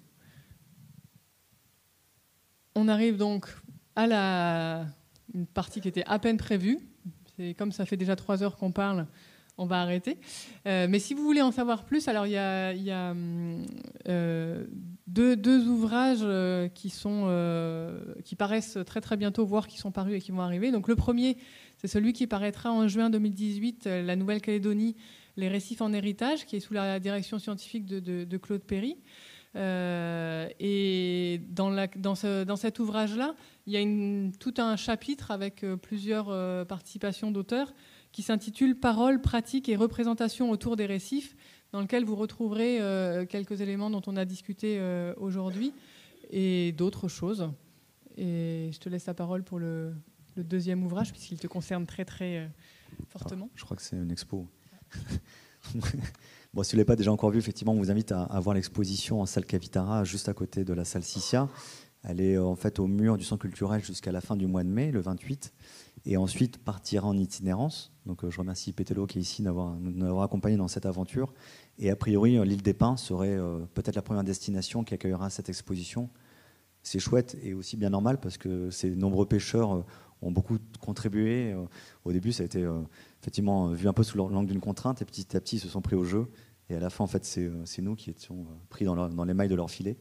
Voilà, en tout cas, c'est une exposition où vous trouverez à la fois certaines effectivement diapositives que vous avez vues là, mais également en fait pas mal d'autres panneaux et puis des outils. C'est intéressant de se rendre compte de ce que c'est qu'une pierre à magie, d'un filet en fibre naturelle ou encore de la dimension d'un gouvernail, d'une pirogue. Voilà. Et puis enfin, effectivement, pour finir, un ouvrage que j'ai ici. Alors, il doit être précieux cet exemplaire parce que c'est le premier. Voilà. Il y en a 1000 qui doivent arriver demain par un bateau sur les quais de Nouméa, en fait. Donc, Des récifs et des hommes, c'est un ouvrage en fait, qu'on a écrit avec mon père qui a fait les illustrations, les peintures, et qui sera donc disponible, on va dire, sous une quinzaine de jours dans les bonnes librairies de la place. Et voilà, donc il fait 176 pages. Et si vous souhaitez effectivement réserver un exemplaire, je vous invite en fait à voir Corinne en haut de la salle tout à l'heure, qui pourra prendre effectivement les inscriptions, en tout cas les souhaits de disposer d'un ouvrage. Donc il raconte, si vous voulez, au travers d'une quinzaine de nouvelles, des anecdotes, on va dire, savoureuses, qui se transmettent au cœur des familles calédoniennes. Donc ce n'est pas que la pêche coutumière en milieu kanak. On ira en fait de Puebo jusqu'à l'île des Pins en passant par Tiga, à rencontrer finalement différents types de pêcheurs, différentes pratiques, et chacun de raconter en fait un moment fort qu'il a vécu. Voilà. Donc c'est effectivement un long aboutissement, et 3 des histoires de ce livre sont celles dont on a parlé un petit peu ce soir, à l'île des Pins, à Gomène et à Ouvéa, et puis également les 2 autres. Voilà, mais écoutez, cette fois-ci, c'est la dernière diapositive, c'est promis, c'est celle de la fin. On vous remercie 1000 fois en tout cas pour votre attention. Je ne sais pas s'il y a des gens qui sont déjà endormis ou des gens qui ne sont pas encore partis. On est effectivement à votre disposition pour écouter vos nombreuses questions. Merci.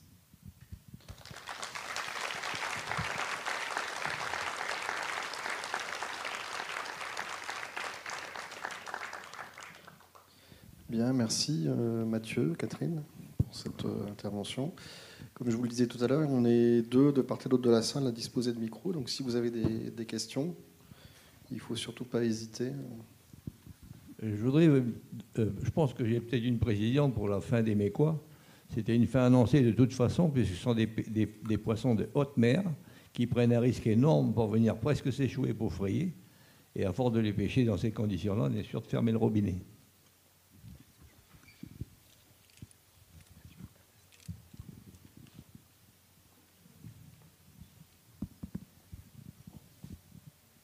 Bon, donc c'est des poissons en fait qui qui sont comme des poissons qu'on trouve dans le lagon calédonien. C'est pas des poissons océaniques, hein, c'est pas des grands pélagiques, mais effectivement ils font des migrations et on les trouve à l'île des Pins à la période en fait où les algues simplement grandissent et sont là.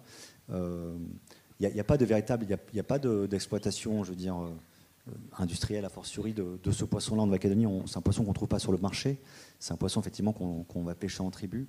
Voilà. Et généralement les pêches, elles concernaient quelques centaines d'individus au maximum. Hein. Ça allait, on va dire, de 50 à 300 individus pour les plus communes. Mais c'est un poisson extrêmement farouche et j'insiste dessus parce qu'on l'a cherché et on ne l'a pas trouvé. Hein. On est sorti 3 fois en mer, des journées entières. Ce poisson-là, à la bonne saison, avec les pêcheurs, avec le regard expert, un moteur de bateau suffit à les faire fuir en fait. Et lorsqu'on s'est rendu à plusieurs reprises sur le lagon de Nokanwi et de l'île des Pins, eh bien effectivement, on avait des navettes touristiques qui faisaient un sacré trafic. Et dans ces conditions-là, en fait, les pêcheurs nous disaient que ce n'était pas la peine de chercher le mécois, on va plutôt se rabattre sur le mulet. J'ai trouvé la Benjamine de l'assistance qui voudrait poser une question. C'est juste au fond, c'est là. Donc je lui passe le micro tout de suite. Il y a plus de mécois ou d'autres poissons? Je laisse ton père répondre. Lila, je t'ai dit de ne pas poser cette question. Mais les mécois, je pense qu'ils sont encore là. En tout cas, ils sont vus lorsqu'on va sur le sud, vraiment le récif du sud. Donc sur des îles, en fait, ils sont éloignés du trafic. Voilà, mais ils sont plus aperçus à l'île des Pins, en tout cas beaucoup moins qu'autrefois. Cette année, en fait, on n'en a pas vu. Mais j'espère qu'ils n'ont pas disparu. Est-ce que d'autres enfants de Mathieu Juncker voudraient s'exprimer Connus ou non reconnus, enfin, c'est le moment. Bonsoir. Moi, je pose la question par rapport aux tortues. Je pensais que la tortue était protégée. Alors, j'ai vu l'exposition, hein, j'y suis allée tout à l'heure, donc j'ai une partie de la réponse. Mais est-ce que vous pouvez préciser comment ça se passe pour les tortues? Merci. Oui. Les tortues marines sont effectivement intégralement protégées en Nouvelle-Calédonie. Et les provinces nord et les provinces sud ont prévu, puisque la province des îles est en train de terminer l'écriture de son code de l'environnement, province nord et province sud ont prévu dans leur code la possibilité de dérogation pour des cérémonies coutumières. Donc c'est un processus qui est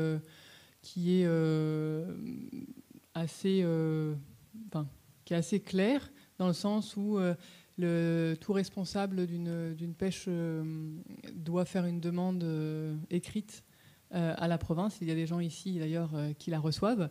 Et ensuite, il y a une réflexion sur la légitimité de cette demande. Et en particulier, si c'est pour un mariage, si c'est pour un deuil, si c'est pour la fête de l'Igname, c'est généralement des autorisations qui sont données. Et là, actuellement, la province sud réfléchit aussi à affiner son texte par rapport à cette demande de dérogation. Donc voilà, c'est un nombre réduit de tortues qui est autorisé. Après, il y a bien sûr d'autres pêches, comme pour toutes les ressources marines, il y a toujours des gens qui font sans faire les demandes. Mais c'est en tout cas un protocole. Et le fait que ce soit ouvert, ça arrive dans d'autres pays, mais ce n'est pas non plus très, très fréquent. Et c'est au moins, et c'est ça qui est apprécié aussi, c'est une reconnaissance du fait qu'il y a un statut spécial de cette espèce-là pour les Kanaks. Et donc, voilà, c'est comme ça que cela fonctionne. Je ne sais pas si ça vous éclaire un petit peu plus que ce qu'il y avait dans l'exposition. Chaque année. Alors, chaque année, il y a déjà la fête de l'Igname, qui est dans les tribus du Sud, en tout cas, presque toutes les tribus demandent une ou deux ou trois ou 8 tortues selon les endroits. L'île des Pins, par exemple, c'est souvent parce qu'il y a 8 tribus en fait sur place et ils fêtent ensemble. Et ensuite, au fur et à mesure de l'année, s'il y a des mariages particuliers d'importance, s'il y a des retraits de deuil, il va y avoir des demandes qui sont normalement censées arriver suffisamment en avance pour qu'il y ait le temps de donner cette autorisation. Voilà. Mais c'est quelque chose qui est assez difficile.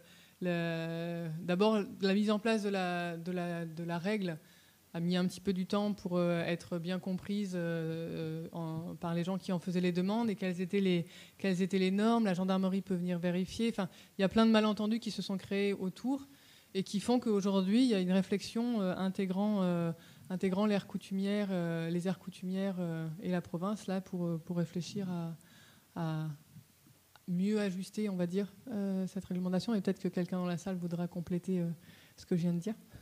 Il me sourit. Voilà.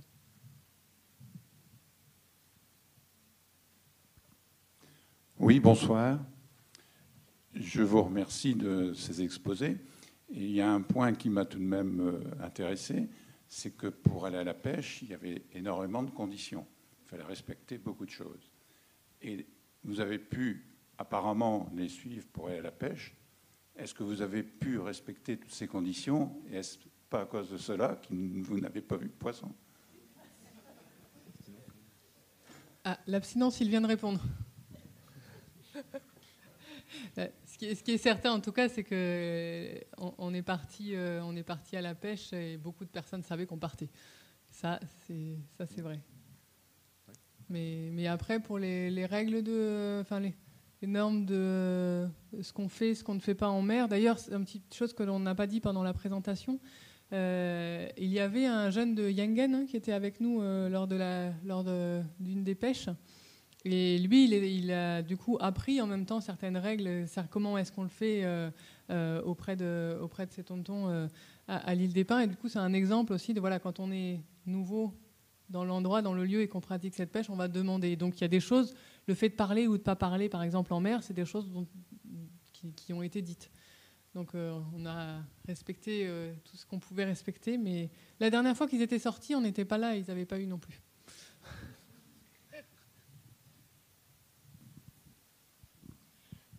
Vous avez parlé du problème du tourisme, mais vous n'êtes pas attendu dessus, mais moi je vous le pose quand même, parce que moi je viens d'une autre île et effectivement le poisson est rare un peu partout, et chez moi on dit on va pêcher au Miquelon.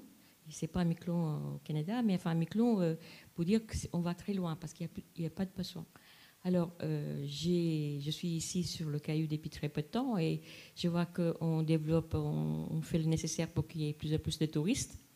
Et dans un pays comme la Nouvelle-Calédonie, le tourisme est beaucoup plus tourné vers la mer, parce que vous avez vraiment un littoral assez exceptionnel. Comment concilier justement ce tourisme de masse qu'on voudrait développer ici en Nouvelle-Calédonie avec la pêche, bien que peut-être qu'il y a un peu de surpêche, mais néanmoins, cette pêche qui se réduit pour les tribus et pour les rites coutumières. En fait, on arrive sur ce qu'on appelle des conflits d'usage, c'est-à-dire qu'on a un espace qui est le milieu marin et qu'on a différentes activités, celle de la pêche, celle du tourisme, celle éventuellement économique, d'exploitation diverses et variées. L'île des Pins, ils ont trouvé une solution relativement radicale, puisque c'est de dire l'atoll de Nokonwi, au 31 décembre 2017, on le ferme. Plus personne n'y va, en fait, c'est une sorte de réserve intégrale, un peu comme la réserve Merlet. Donc il y a aussi d'autres questions foncières derrière, c'est pas aussi simple que ça. Mais en tout cas, en fait, ils espèrent, en protégeant cet espace-là, que les Mécois vont revenir, puisque ces poissons, on l'a vu, sont craintifs. Et donc s'ils sont plus dérangés, en fait, ils pourraient revenir, parce qu'il y a toujours ces immenses alguerets pour les nourrir. Voilà, donc ça c'est en tout cas une solution qui était une solution coutumière. C'était une décision en fait de la grande chefferie de l'île des Pins pour cet espace-là. C'est un exemple. Catherine, je te laisse là. Oui, je compléterai avec, vous parliez de tourisme de masse. Je pense que vous pensiez au bateau avec 1000 ou 2000 personnes à bord, voire 3-4 000. Oui. Même les petits bateaux qui vont avec les gros moteurs là, oui, dans la baie, enfin, un peu partout, qu'on voit les activités en mer, les skis, enfin, la voile, tout ça. Mais en tout cas, je pense que c'est deux choses assez différentes. Ce tourisme sur les gros bateaux où il y a des réflexions en amont avec ceux qui les accueillent sur les sites où ils vont. Je parle des gros bateaux. Sur où est-ce qu'ils vont poser l'ancre. D'ailleurs, il y a des endroits où ils avaient été autorisés et maintenant ils n'y vont plus. Comment organiser aussi les lieux de baignade. Enfin, il y a des choses qui sont faites. On se rend compte qu'on va trop loin, on revient un peu en arrière et on change un petit peu les règles pour faire au mieux. Et ensuite, il y a bien sûr au niveau des provinces aussi des réglementations à ce propos, des règles aussi de vitesse, des règles d'accès, des règles d'ancrage, la mise en place de mouillage dans certains lieux. Donc faut jouer avec tout ça.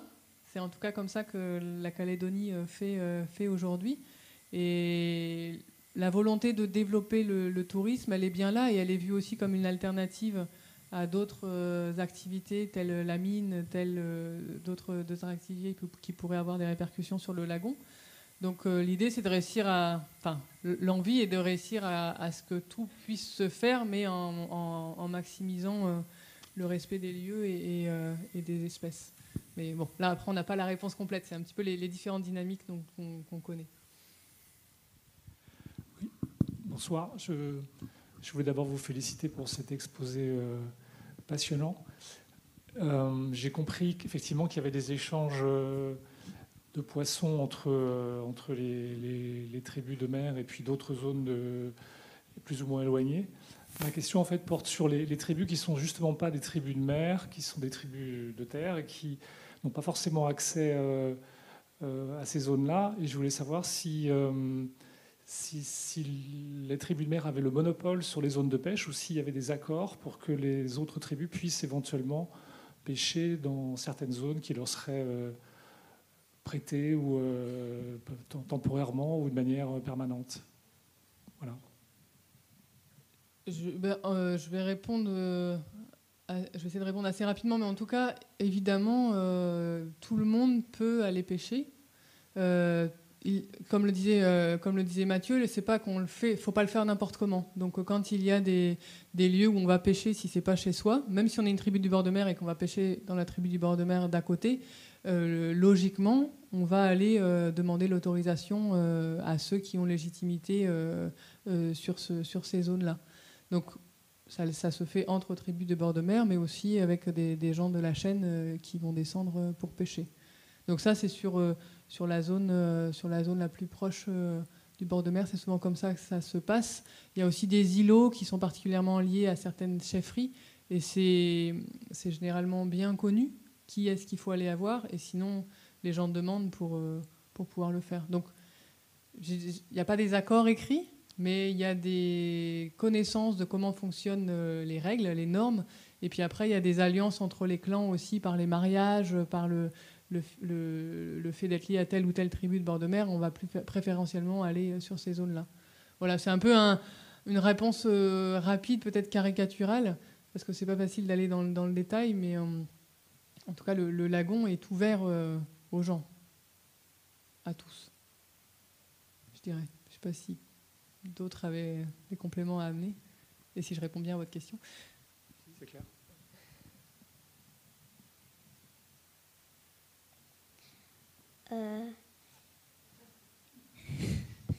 C'est pas la mienne, hein, je tiens à vous dire. Est-ce que les requins de récif sont protégés ou ils sont pêchés ? Alors en fait, les requins aujourd'hui en fait sont protégés en Nouvelle-Calédonie.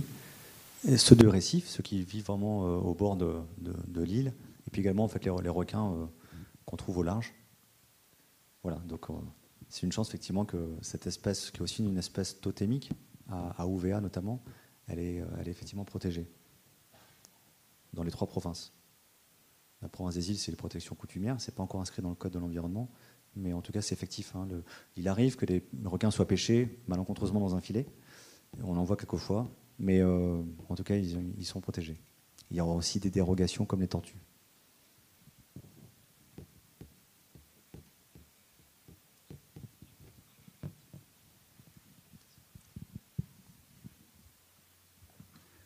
Bonsoir et merci pour vraiment c'est passionnant.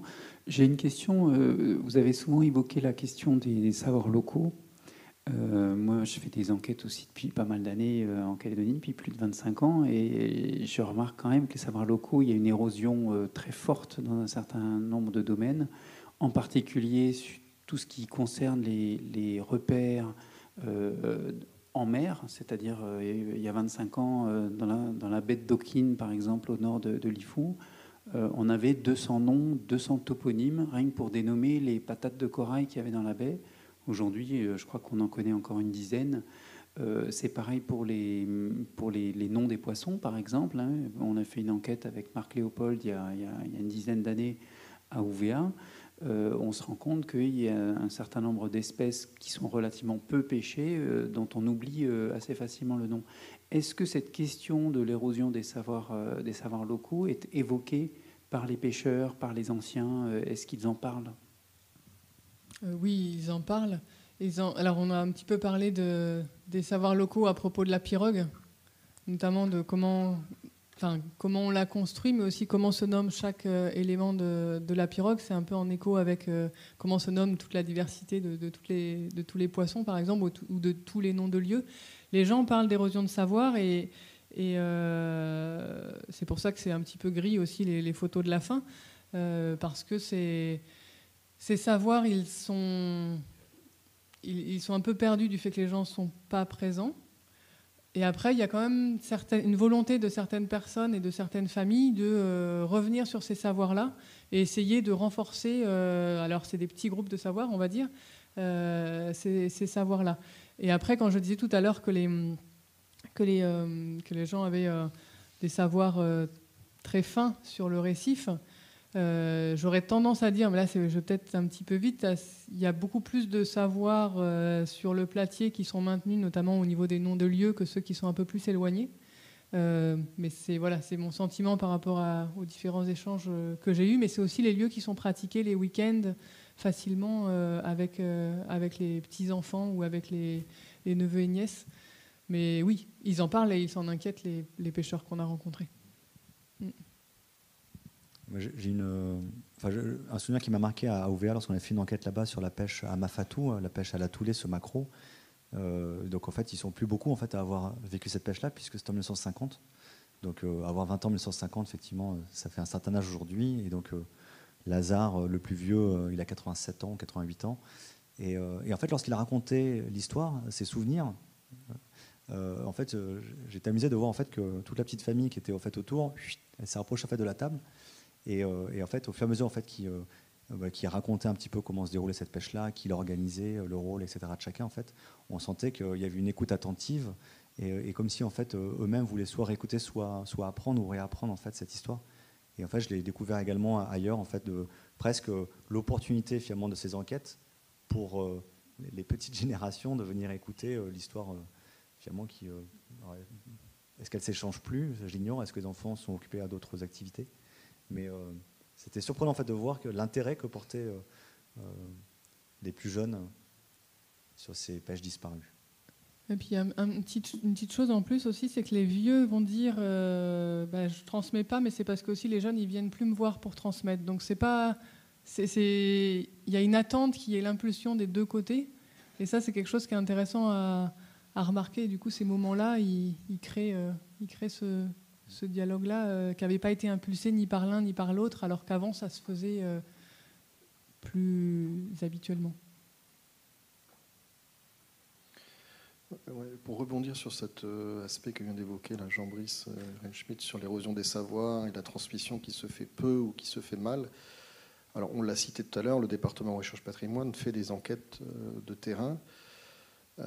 Beaucoup ont été faites dans le Nord, mais d'autres évidemment à l'île des Pins ou à Bélep.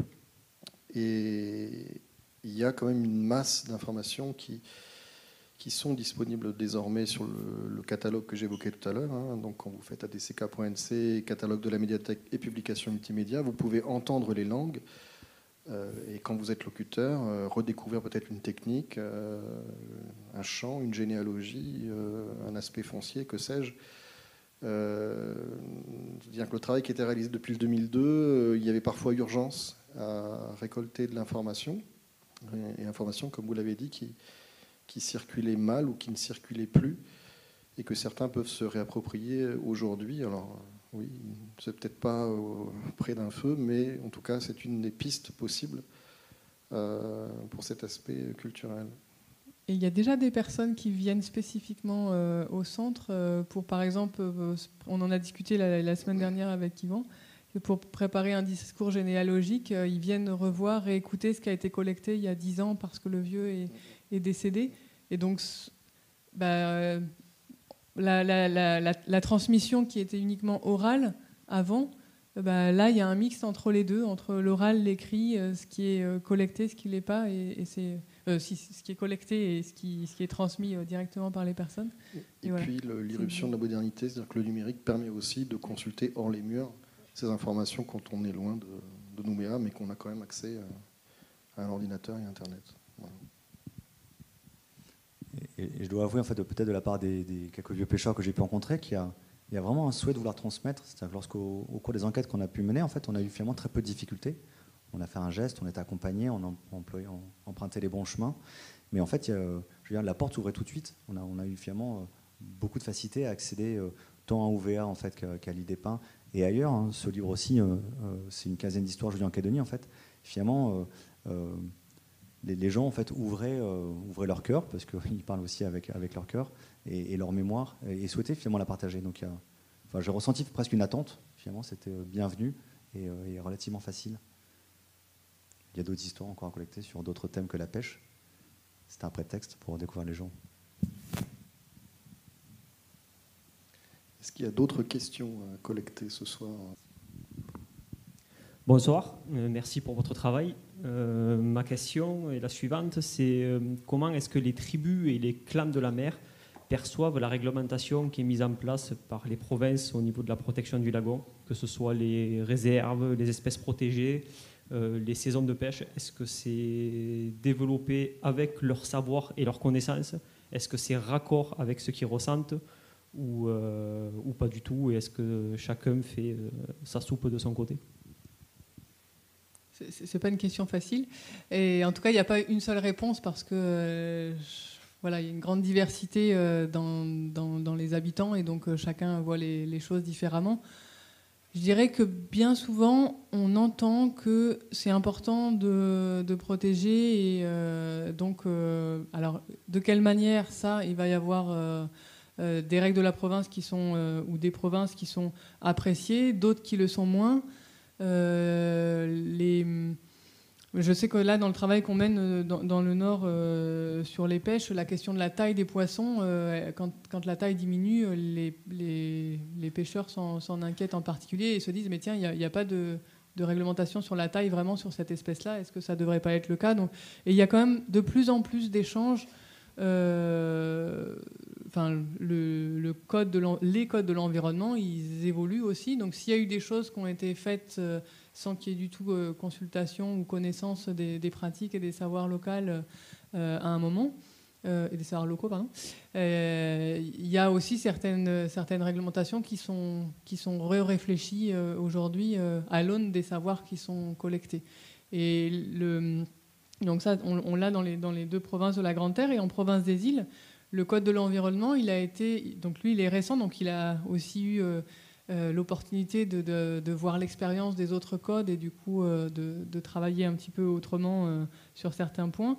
Et il y a plusieurs réglementations qui vont être faites sur la base des savoirs et des pratiques locales croisées avec les enjeux écologiques identifiés. Donc là, ça va être plutôt de l'ordre, je parle souvent de négociation. Voilà, l'idée, c'est de prendre en compte à la fois les enjeux sociaux et les enjeux écologiques quand on crée des textes de réglementation d'usage de l'environnement. Et c'est des choses qui existent dans tous les codes de l'environnement en Calédonie, et là, qui sont vraiment parfaitement, très, très fortement mis en avant dans la constitution du code de la province des îles Loyauté. Je rajouterais juste que je pense que les gestionnaires sont convaincus qu'une réglementation où il n'y a pas une concertation en amont, elle est peut-être appliquée, mais elle n'est pas respectée en fait.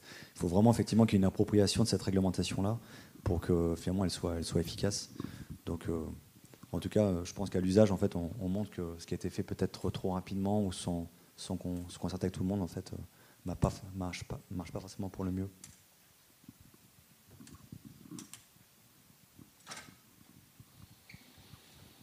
Bien, écoutez, s'il n'y a plus de questions, on va se quitter. Je vais juste indiqué que la prochaine opération qui se déroulera ici, ce sera une projection.